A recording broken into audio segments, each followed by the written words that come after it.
Hello everybody, but especially people whose first name is 3 letters long and ends in Y. I'm advertising today a really nice timepiece. This is the Casio ef305, aka the poor man's IWC aqua timer. The reason why I call it the poor man's aqua timer is because this is a homage to the classic aqua timer, which retails at about $3,000. And whereas this Casio, which is good quality, by the way, Casio makes top-notch quality products. It's just not an aspirational brand like IWC yet. However, this is retailed at $150. So if you're just looking for a watch that you can wear, has a little bit of touch of class, you can get by in nice settings with this watch, but you can also rough it up. You can wear it if you're going to go ride a motorcycle. If you're going to go scuba diving, you could wear it. This is a good watch to have. So anyway, what makes this watch special? Well, the IWC Aqua Timer was seen in the movie Repo Men, and it's also really similar to the classic Swiss Army watch that's seen in the movie I Am Legend. Will Smith wears it. And in Repo Men, Jude Law wears the IWC Aqua Timer. But anyway, what makes the poor man's aqua timer special is its value. So it is retailed at $150, which is a crumb of the price of $3,000. But I'm actually selling it here for, and this only goes to people whose name is 3 letters long and ends in Y. $30. $30. And just let me give you some of the specs about the watch itself. It's 100 meters water resistant. That's 10 bars. So it is enough to go scuba diving. It runs on a very precise Japanese quartz movement. And the difference between quartz and mechanical is some people like the mechanical better, some people like the quartz better. I personally, for my lifestyle, prefer the quartz because the quartz actually runs on a battery, which runs through electronic circuits, whereas a mechanical watch runs on gravity.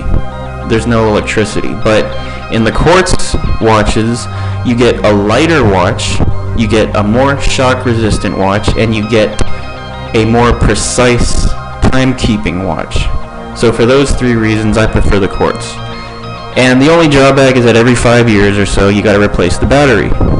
But it takes you 10 minutes, less than 10 minutes. Okay, so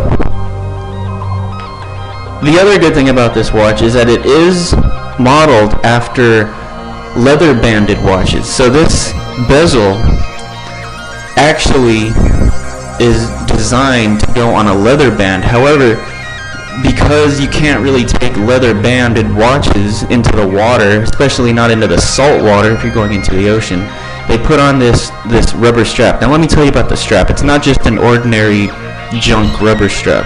This is an odor resistant, water resistant strap. And a lot of different types of rubber, you'd be surprised, but they collect residue from sweat. And it gets kind of disgusting. So you'll get a lot of this white gunk buildup on the inside of the strap, which is pretty nasty. And this watch is, the way that it's designed is that it does not collect any of that residue, and it's odor resistant, so it doesn't retain any of that stuff. And I thought that was really important for the watch, because that's one of the reasons I never wear, or I rarely wear, rubber banded watches, unless they come on a band like this.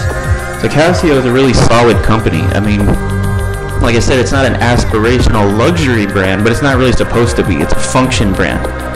But as of today, they hold the highest technology and precise timekeeping. So you're getting a lot of value in this watch. Again, it's retailed at $150. But like I said, if your first name is 3 letters long and ends in Y, $30. It has, the other thing about this watch that's really special is that it actually has a 24-hour timekeeping format, which is really useful if you travel a lot, because at the airport all the clocks are in 24-hour format. So this watch is already set at 24 hours. There's the 24-hour format on this analog display, and it also keeps the day and date on the subdials.